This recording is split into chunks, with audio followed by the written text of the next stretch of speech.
I joined as the head of an organization where the team seemed very happy with where they were.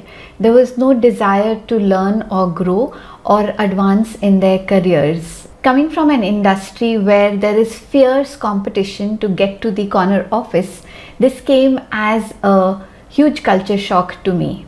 I soon realized that all the management strategies that I had used earlier were not going to work with this team. And dangling a raise in front of them was something that was not feasible for the organization at that point in time. This was one of my life experiences which propelled me towards coaching. I had a deep desire to figure out why some people are go-getters and the others just chug along. I had a deep desire to ignite the drive in people so that they would lead fuller lives and love what they are doing.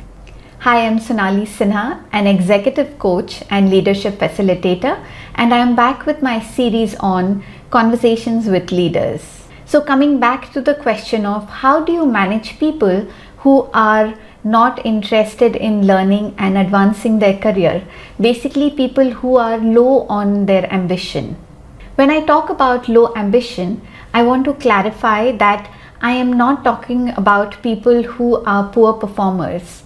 These could be people who are good at what they do or are highly technically skilled but have reached a stage where they do not want to progress further or take on more responsibilities. In fact, if you look around yourself, you might recognize these people who are not willing to learn the skills that are required for them to progress in their careers. The challenge with managing people with low ambition is to keep them motivated enough so that they continue to deliver good quality work and are not just going through the motions. Since they are not motivated by a desire to learn or take on more responsibilities or have a challenging project, you need to figure out a way to keep them motivated. Another challenge with such people with low motivation is around loyalty and retention. Since they are not interested in progressing their career or moving up in the organization, it is very likely that they may switch jobs when they feel that they are not happy with what they are doing. This can be disruptive for your organization, and there are costs related to employee turnover. So it's important to figure out how to keep people who have low ambition to stay motivated and engaged with the organization. So what can you do? The first step would be to actually look at your own perceptions about them. Your perceptions about people impacts how you behave with them. For example, if you believe that a particular individual is there only to earn a paycheck, your behavior towards that individual or your management style may be more authoritative as compared to your management style with some of the other employees. So to improve your perception and to get a better understanding of what really motivates that individual, you need to actually build a relationship with the individual. The more you know about their personal life and their goals, the better you will be able to structure their employment, engagement, and the reward system. Understanding where their fundamental needs stem from in the Maslow's hierarchy of needs could be a good way for you to figure out what you need to do to motivate this individual.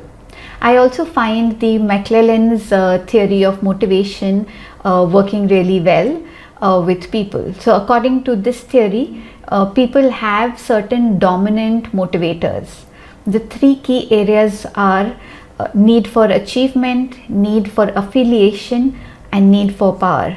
Once you know the dominant motivator for your team members, you can then structure their work accordingly and also your reward and recognition program for them.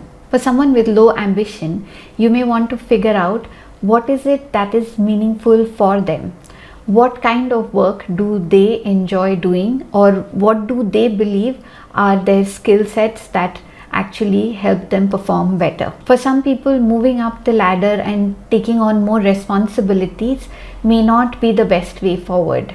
instead moving laterally into something that they enjoy doing and that utilizes their talents may actually be more beneficial for that individual and for the organization. Having control over what we do is a huge motivator for most individuals. So whenever possible, give your team members the choice of tasks and projects. The more they believe they have chosen that task or project, the higher their level of responsibility and higher the level of engagement and better quality of output that you will see. Another reason why they could be low on ambition is because they may not believe in their own capabilities to succeed.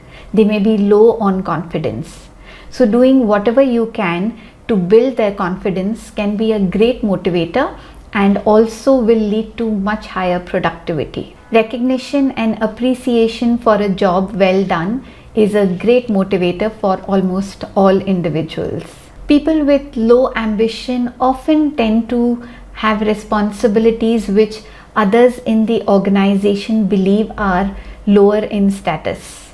If this is the case in your team, then you would be better off by ensuring that they are treated equally and they are given adequate opportunities for reward and recognition. Investing time and energy in understanding the motivation drivers of your team members and giving them those opportunities to excel with their talent can not only help with building their capabilities but also help them visualize where they can reach in their career. And this will be a win-win situation for you and your organization. Thank you so much for listening. Talk soon.